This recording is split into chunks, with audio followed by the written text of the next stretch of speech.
Everybody. This webinar is an Airmic webinar concerning the US election as an emerging risk. My name's John Ludlow. I'm the CEO of Airmic, the association for everyone who has a responsibility for risk management and insurance in their organization. Before we get going, what I'd like to do is just help you understand how to ask questions during the webinar. Please use the question box to direct a question to the speakers. Okay, so you should see that on the slide. And if the box isn't visible, because it does go sort of stage right in a moment, if it's not being used, click the orange arrow to expand the console back out again, and then you can put a question in. Later on, we'll try and pick up some of these questions and ask our esteemed speakers. So, populism, nationalism, sanctions, trade wars, and the risk of war with Iran. The first term of US President Donald Trump has not exactly been without the sort of challenges for the world's risk management community. What might the next election produce? From looking out of the contest a couple of weeks ago, former Vice President Joe Biden has recovered his presidential campaign. Results in South Carolina, the withdrawal of rival candidates, and an impressive Super Tuesday now means Mr. Biden joins Vermont Senator Bernie Sanders in a head-to-head showdown for the Democratic nomination. So is US President Donald Trump likely to be re-elected? Well, if he is, will the US continue to experience a sort of drop in surveys of global confidence? And will the Donald factor actually make it to a list of global political risks in 2020? As the tension builds during America's primary season, I'd like to welcome Airmic members and members from other firmer associations across Europe to the first Airmic Political Risks webinar in this US presidential election year. With me are two leaders in this field, Sam Wilkin and Dr. Chris Oates. First of all, Sam is the Director of Political Risk Analytics at Willis Towers Watson, where he's responsible for developing and implementing political risk analysis and management tools for solutions for their clients globally. Sam's the author and co-author and editor of 4 books on populism, political risk, as well as numerous articles in academic and popular journals, including the Harvard Business Review and Financial Times. Sam's got more than 20 years of experience in political risk analysis and consulting, working for political and economic research firms both in the US and the UK. He received his MA in International Relations from the University of Chicago and went on to do a BA in Economics from Eckhart College. In 2017 and 2018, he was a visiting fellow at the Watson Institute for International and Public Affairs at Brown University, Rhode Island. Welcome, Sam, to the Airmic office. Thank you. And then may I introduce Dr. Chris Oates, the founder of the Two Lanterns Advisory, a consultancy focused on helping companies develop their political risk management capabilities. Chris previously worked at the geopolitical consultancy Oxford Analytica, covering North America and NATO. He led projects for the Department of Defense, the European Parliament, and others. Chris has also worked in business intelligence, government consulting in Iraqi Kurdistan, and on political campaigns in Massachusetts. He's got a PhD in international relations from Oxford University and a BA from Brown University. And he's a lecturer of global studies at Boston University. Chris is joining us via a link from his US office. So a very warm welcome to you, Chris, too. Thanks for having me. Thank you. 2 wonderful speakers, I hope you agree. Today, we don't have any PowerPoint slides, you'll be happy to know. This is a discussion of key issues and questions posed of the 2 leading political authorities that we have here today. Sam's going to focus first for about 5 minutes on what's happened so far in the primary contest. And then Chris is going to consider for another 5 minutes on what comes next. Okay, so shall we kick off, Sam?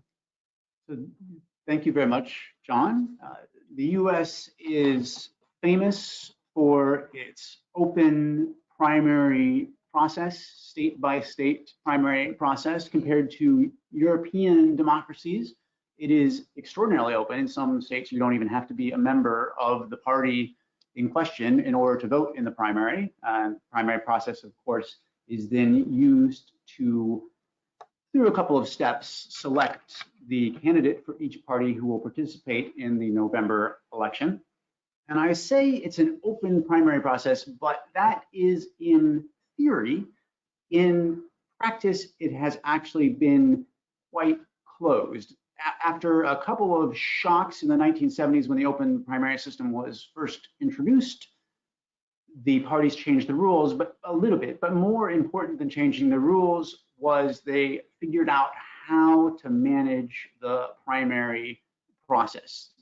Parties realized, both on the Democratic side and the Republican side, that they realized that by controlling endorsements by established political leaders and by controlling funding, they could decide who won the primaries. And so that model, the party decides model, was the model throughout the 1980s and the 1990s, all the way up to the 2000 election. These primaries were open and they were contested, but in reality, usually the party's favorite candidate would win with a crushing majority. Almost always the party's favorite candidate won.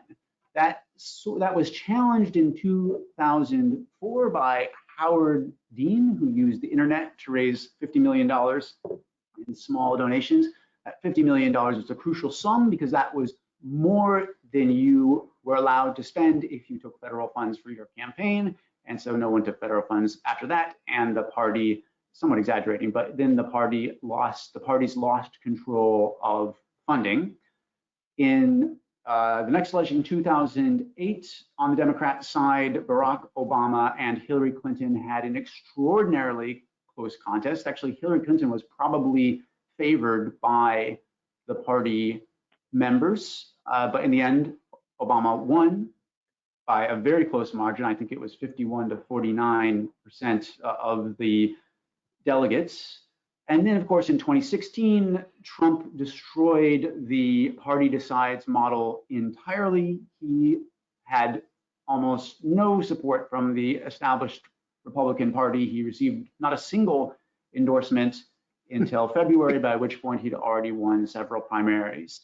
And candidates and politicians started to acknowledge the inevitable, which brings us up to the current election.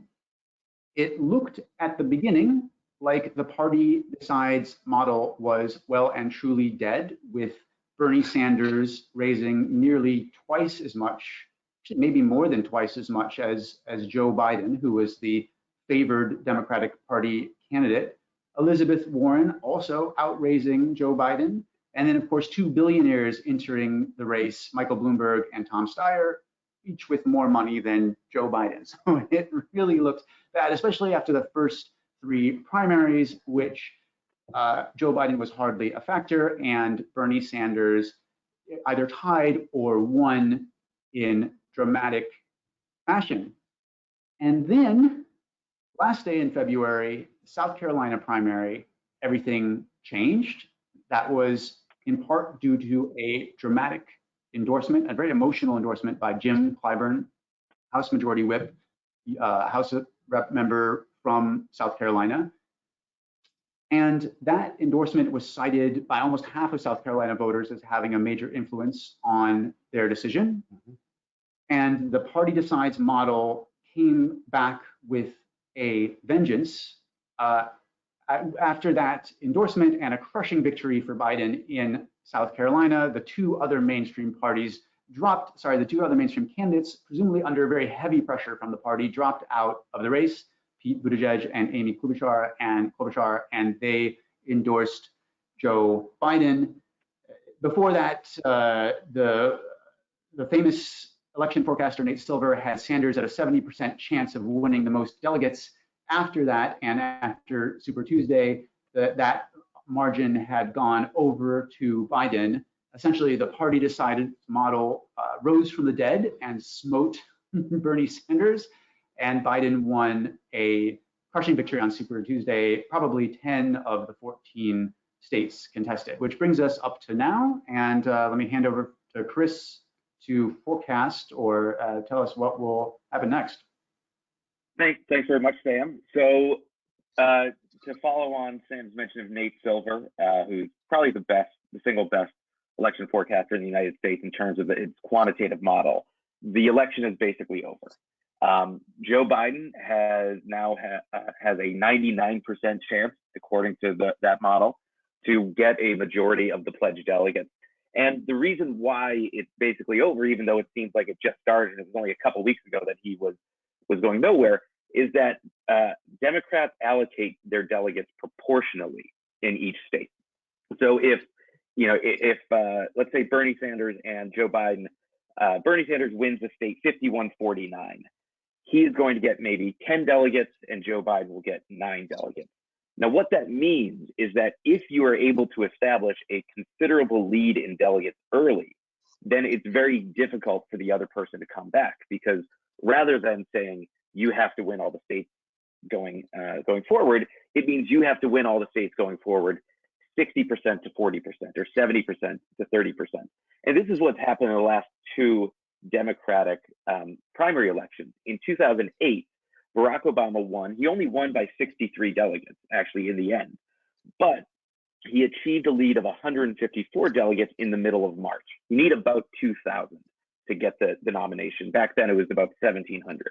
So by getting this lead early on in March, which he did through a number of states in February that were caucus, which are low turnout, kind of a wonky style of primary, he was able to build up a cushion of delegates that could see him through the end. The same thing happened in 2016. Hillary Clinton early built up a lead of delegates in some of the earlier states. She had a lead of 191 by March 1st. And even though the primary went along, if you remember back then, there was a big swing in 2008 when Hillary Clinton won Pennsylvania. In Ohio, the media said, "Oh my God, Hillary Clinton is back." She said, "Ohio, you've resuscitated my campaign." The numbers were still very difficult for her. So as of last night, we think that Joe Biden has about 140 delegate lead over Bernie Sanders, which is about as much as Barack Obama had at any given point in time in the 2008 election. And more importantly, he's projected to pick up more next week. So next week, Florida votes. The week after that, Georgia votes. Those are 2 states that are very good for Joe Biden, and where he is expected to win 60% to 40%, 70% to 30%, really expanding that delegate lead and creating a margin where Bernie Sanders would need to perform wildly beyond expectations for that to happen. Now, since we are talking about possibilities, I don't want to discount that, but it means that what you want to look for is your baseline scenario from here on out is that Joe Biden will be the nominee. And the only way that he is not the nominee is if something happens that really collapses his campaign. So there's a debate on March 15th between Bernie Sanders and Joe Biden. If Joe Biden, for example, has a terrible debate, complete collapse in his ability to speak in complete sentences, that might be enough. A health scare might be enough, but it's probably not enough for Bernie Sanders to overcome as long as everything stays relatively normal. So you're already starting to see people in the Sanders camp talking about party unity. One of his speechwriters mentioned that last night. One of his chief surrogates in Congress, Representative Alexandria Ocasio-Cortez, spoke last night about the need of moving on from any individual politician and talking about their wing of the party as more of a movement. And so now the question is, for the rest of the primary contest, who will be the vice president and what will Joe Biden's policy platform look like, which I believe takes us into the next question. It's a great segue. So you're saying there's a major pothole in front of him, which could be his ability to perform at the debate. But what are the emerging risks relating to the policy platforms of those contending for the Democratic nomination? Perhaps we should start with Sam. Sure. So I would say, let me focus on the extreme case that Sanders comes back somehow, and then maybe Chris talk about the more general case. Yep. And give Chris the hard job. So I think a lot of the concern for Sanders is about the extreme policies that he has proposed. Yep. The thing to keep in mind is the original sin of the open primary process is that you could have a candidate who is not supported by his party. So you've seen this with Donald Trump, where even in the beginning, when he had control of both houses, he was unable to pass any of his legislation on infrastructure, on repealing Obamacare. All he got through tax cuts, but that was really about it for this such a apparently radical legislative program. Wall Street decided they quite liked something so boring and ordinary, and the markets duly went through the roof. I think with Sanders, the risk doesn't really come from his extreme policies. The risk comes from uncertainty, in that he also will not have the support of his party in terms of endorsements. Klobuchar, Buttigieg, Warren, even Bloomberg all had more endorsements, not just Joe Biden, but all of the candidates had more endorsements than Bernie Sanders. So he is really disliked. And that would be, obviously we've seen, I think with Brexit, that uncertainty can be a real downer for business investment. And so I think there would be risks associated with that uncertainty about what would happen under the Sanders administration. But I don't think the main risk would be related to the extreme policies. I think it would be related to Economics. Yeah, just the inability to forecast what would happen. Yeah. Okay, Chris. And well, I think it's important that Sam talked about Sanders even beyond just his winning the presidency. There's a real question about to what extent the Sanders wing of the party will have influence over a Biden presidency if he should win, because for two main reasons. First is that Joe Biden needs Bernie Sanders voters to vote, not only because, as in any primary election, you want to unify the party, but because there are real divisions in the Democratic Party on demographic and age lines. If you look at the exit polls from last night, Joe Biden wins convincingly, and everyone over the age of 40. He loses by just as much everyone under the age of 40. Now, he's able to win elections because older voters tend to vote much more frequently than younger voters, but he still needs those younger voters to show up in November in a high turnout election. So there is going to be considerable pressure on Biden to reach out to the Sanders supporters, make sure that they feel like they're brought in. And the second reason why I think the Sanders wing of the party is going to have a lot of influence is that Joe Biden essentially is not running a policy-oriented campaign. He certainly has policies, but his first ad that he released in his presidential campaign, the first thing he said after the announcement was about Charlottesville, Virginia, where there was a march of neo-Nazis a few years ago. What he said last night when it was his first speech as the presumptive nominee, he said, "I will be a president who believes in empathy, compassion, and respect for everyone."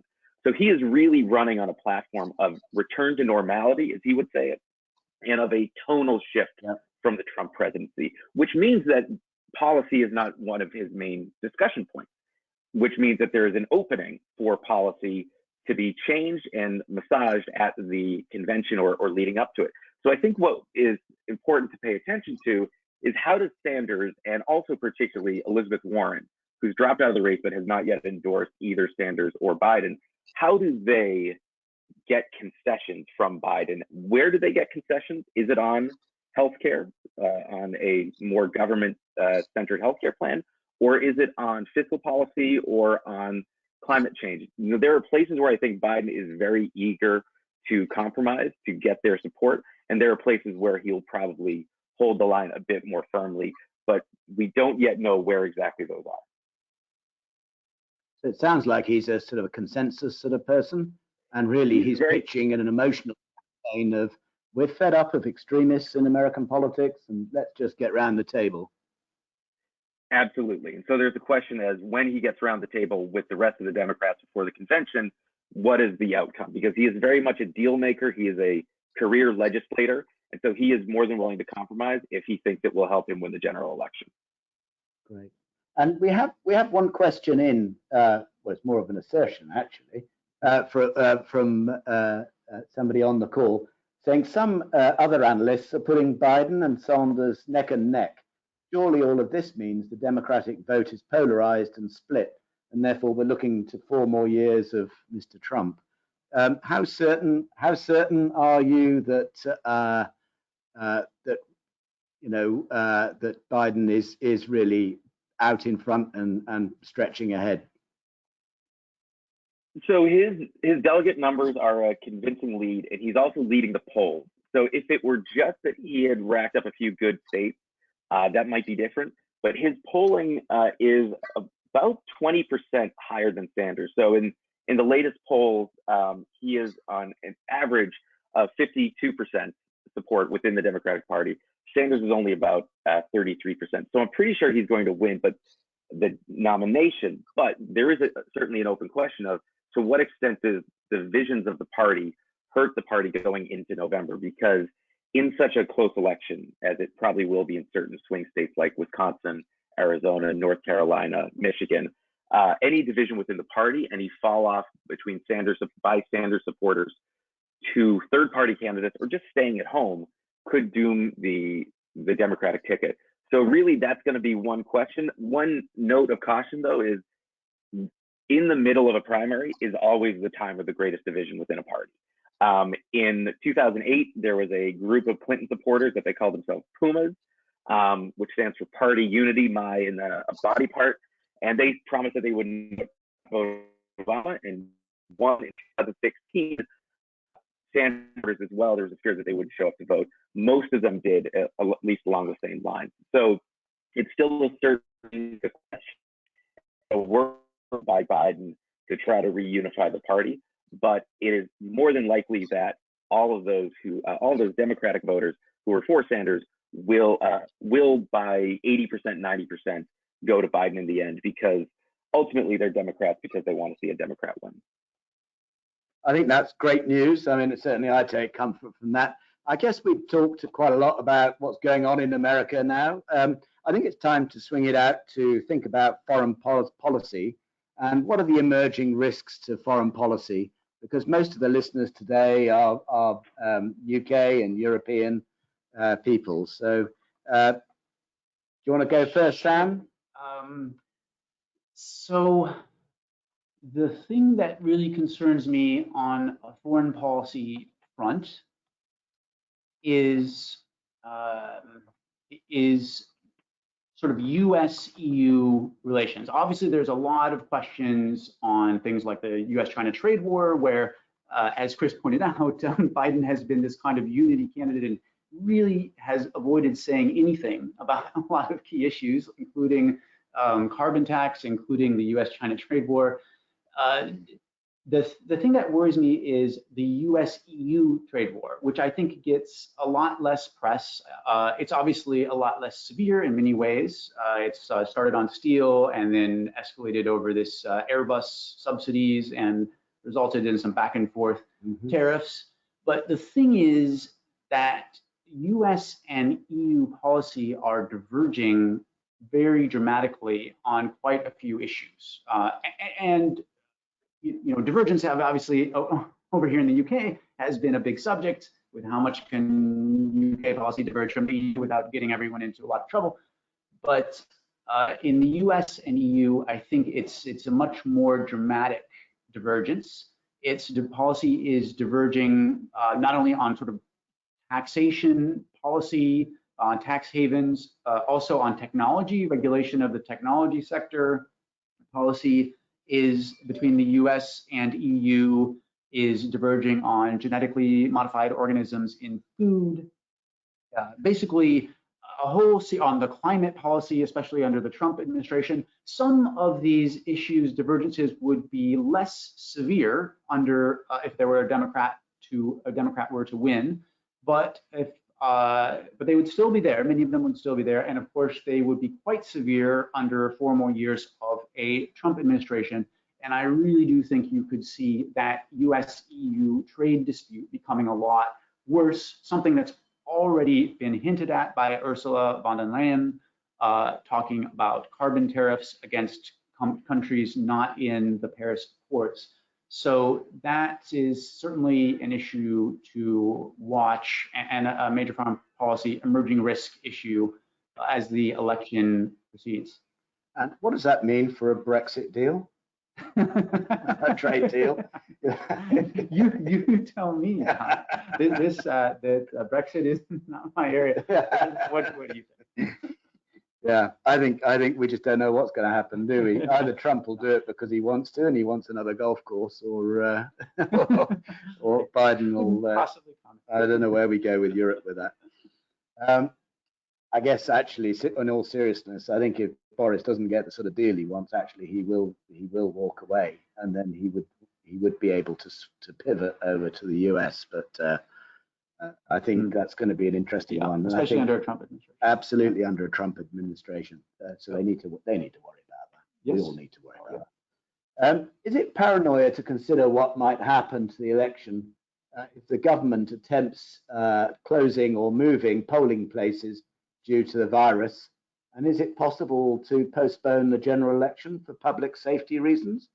Perhaps that one should go to Chris. This is something that, we've been considering a lot, basically how bad could coronavirus get and what happens with the quarantines, because if there's one thing you don't want to do when you're locking down people is making them go into high school gymnasiums in very long lines for a couple hours, standing around coughing on each other to vote. And so one thing that you might want to keep an eye out for is whether, because the US votes state by state in this primary, we see outbreaks of coronavirus in each state that votes. Next week is Florida, and will we see a big spike in cases after Florida? Now, hopefully that doesn't last until November. There are a few issues with coronavirus that we don't yet know about. For example, how long it can last in warm weather, whether the heat counteracts it, and how long this outbreak will last. So there is a chance that it lasts till November as an issue where there are quarantines and lockdowns. Hopefully not, though. And I don't think that they would cancel the election or postpone it. I think more likely is that states would prioritize absentee voting or mail-in voting. Most states allow you to mail in your ballots if you don't want to, or if you want to vote early. So there would probably be a lot more emphasis on the mitigation of coronavirus that way, rather than postponing or shutting it down, which, as far as I know, never happened in the United States. Yeah, I think that's a really good point. And actually, planning and preparation, going digital is the way to go, isn't it? So that's what we're doing in business just now. And by the way, the latest advice I've had off one of our partners over here is that the sunshine isn't going to be a great savior for us. So on this particular virus. But Sam, you wanted to? Yeah, I wanted to jump in on the impact of coronavirus on the election, and that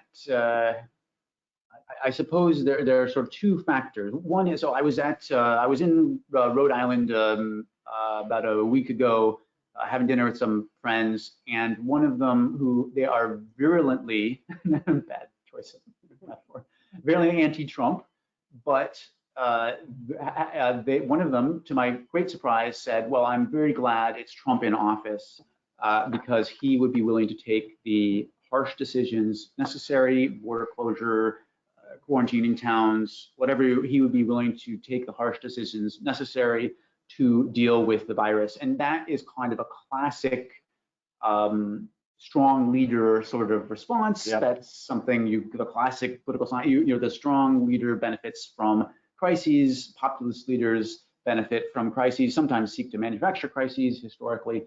So that's one possible impact is favoring a Trump victory in the election because he's perceived as much stronger and more decisive than Biden. Can I just challenge that though? Yeah, go ahead. Because I mean, what I've heard in the media is Trump is almost in denial. I mean, he's in denial about climate change. He's in denial about the virus. He's kind of saying it's going to go away. Yeah, it's a very good point. So this is a picture of Trump that I'm painting that is very at odds with what he's been doing so far. Yeah. But 180 degree swings for Donald Trump Is are okay. not unusual, not unusual in the past. Yeah. But overall, actually, I do think the impact for the election will be negative, and that's because for the Trump administration, and that's because of the impact on the economy, on the U.S. Yeah. economy. The single largest predictor of incumbent vote share, basically the serving president's vote share in an election, is the health of the economy. With that variable and a couple others, you can do very well in predicting vote share in U.S. elections throughout history. And what it looks like now is that the U.S. is, I think current forecasts are knocking maybe 1/4 percentage point off of U.S. growth. You could easily see 1.5% under some lockdown scenarios being knocked off U.S. growth, which would put the U.S. close to a recession for the year. Any scenario like that would be profoundly unfavorable to Trump. It would make a Trump victory in that case something that has not occurred. Where every other past is never the future in politics, right? But that would make a Trump victory something that has never occurred in U.S. presidential election history. I'd come in on that one too, in that do you think people would blame Trump for the collapse in the economy after a virus, or would he be kind of like, well, he wasn't to blame, therefore we won't hold him accountable? It's a really good question. So the research on economic voting basically suggests that people they actually don't vote their pocketbooks. People always assume everyone's voting their pocketbook, right? If you're doing well yourself, then you vote in the president. You're doing badly, you vote him out. That's actually not what happens. For some reason, people do hold it's all sort of public spirited, actually. When they cast their vote, they don't vote based on their own circumstances. They vote on what the president or what the national economy is doing, almost always holding the president responsible or the president responsible for the health of the national economy. So history would suggest yes, but I haven't seen a coronavirus before. Yeah. So yeah.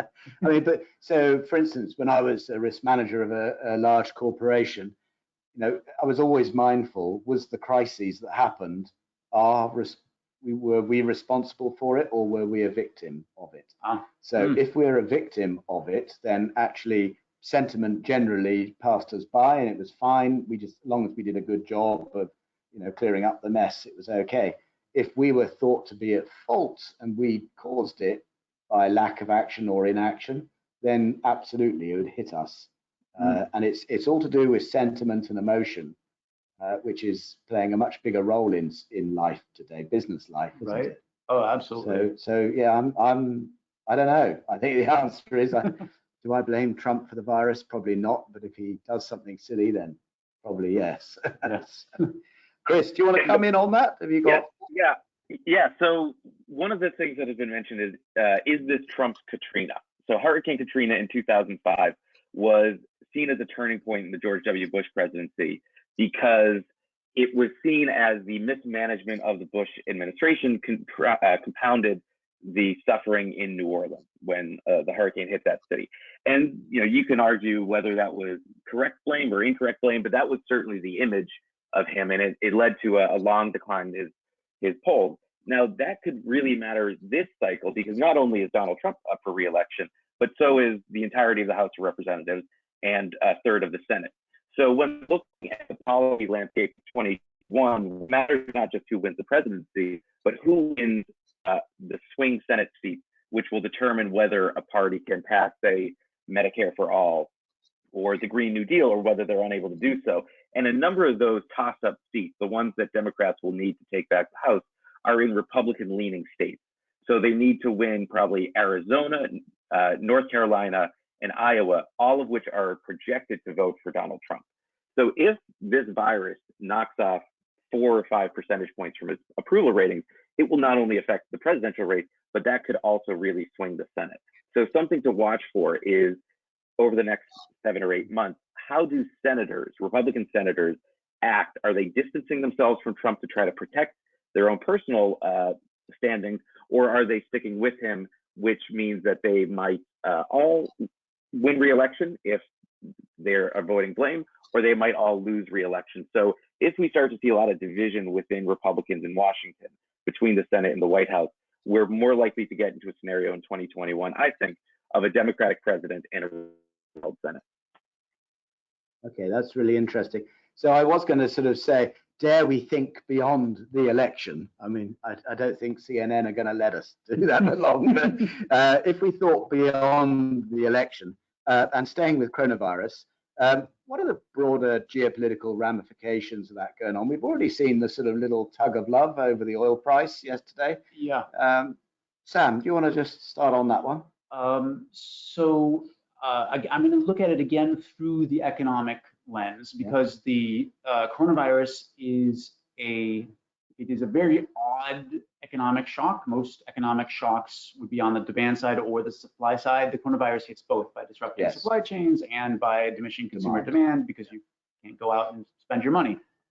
And so that also hits financial markets at the same time as it has recently. I think in terms of countries that will be impacted and broader, now we're sort of going global, countries that will be impacted, you will see the biggest impact. The trick is that this coronavirus shock is coming just after a period of extremely loose money globally, where anyone could get credit, no matter how bad of a credit they were. That applies to companies and also to countries. And so a lot of countries and companies in a lot of countries have borrowed a lot. Yeah. And so you're coming into this shock, really unexpected shock, with a big debt overhang. And the main countries that are probably going to be hit would be the usual suspects. They're going to be in sub-Saharan Africa, South Asia, Southeast Asia, to some extent Central Asia. A lot of countries, 10 countries, I think, already in debt distress at the moment. There will be more. In terms of big economies that would be hit, it's countries that are tourism dependent and that are dependent on demand in the US and EU. A lot of these countries have young populations, so the actual, certainly healthcare systems will be in trouble, but maybe the actual impact on the population will be a lot lower. But what you'll see is feed-through impact, where countries that are especially dependent on sectors like tourism, on demand from China, the EU, and the US, where you have the US and China and the EU all kind of going down at the same time, you're going to see those countries impacted. So I think Thailand, Egypt, Vietnam, to an extent, Malaysia could be in a lot of trouble, and sort of sandwiched in the middle of the EU and China and drawing on both of them, relying on both of them for demand. You have Turkey, Russia, Kazakhstan. Those countries will be at a lot of risk from the economic pressure. Yeah. Turkey benefits a little bit from the oil price being down because it's a major oil importer, but countries like Russia and Kazakhstan will really, I mean, that's one reason why you saw this tremendous reaction from Russia instantly closing the borders.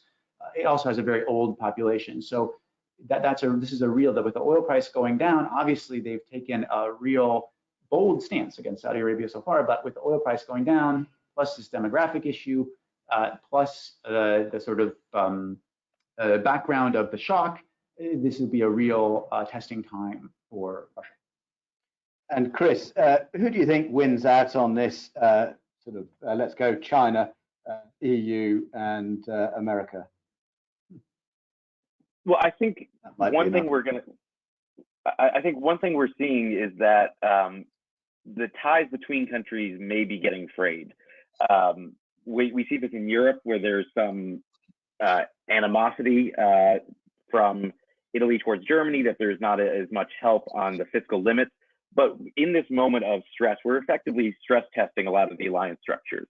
And I think what happens in this moment over the next 6 months or so is going to be remembered by voting publics and by government bureaucracy. So if we see the United States really double down on a nationalist attitude and not helping countries that seem to be needing help, while China is, I recently saw that China is willing to sell Italy quite a lot of protective equipment for medical personnel, we may start to see the soft power shift and the soft power of the United States go down a little bit, which may not be immediately impacted, but it means that policymaking in the future there's less goodwill to draw on. My PhD was in actually U.S.-EU relations around the time of the Iraq War. And one thing that we saw was even as normal relations continued in the background, there was this constant stressor of disagreements from Iraq. So we may start to see that. And it also may matter if China recovers the quickest from coronavirus. If they bounce back first and if they're up at running at full state capacity, they'll be in a position to offer aid to other countries who are suffering, to sell them masks, to sell them protective equipment because their country will be up and running. So it may be that while they got hit first, which was obviously bad for them, by getting back first, they have an opportunity to, in a way, buy low in a geopolitical sense, a lot of goodwill from around the world. So actually, you're saying that the superpowers might be draining or filling their emotional bank accounts with their partners or adversaries, competitors around the world. I think that's really interesting. I think that's really interesting. Thank you so very much indeed. Do we have any other questions? None up on the board.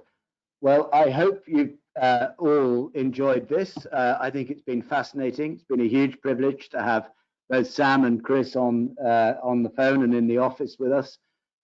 Thank you very much from Airmic, and I know Firma would like to thank you too, and our brother and sister associations around Europe. Let's hope that the virus and our economy get back to where we'd like them to be soon. Thank you very much indeed, gentlemen. Thank you very much, our listeners. Thank you very much. Thank you, Chris.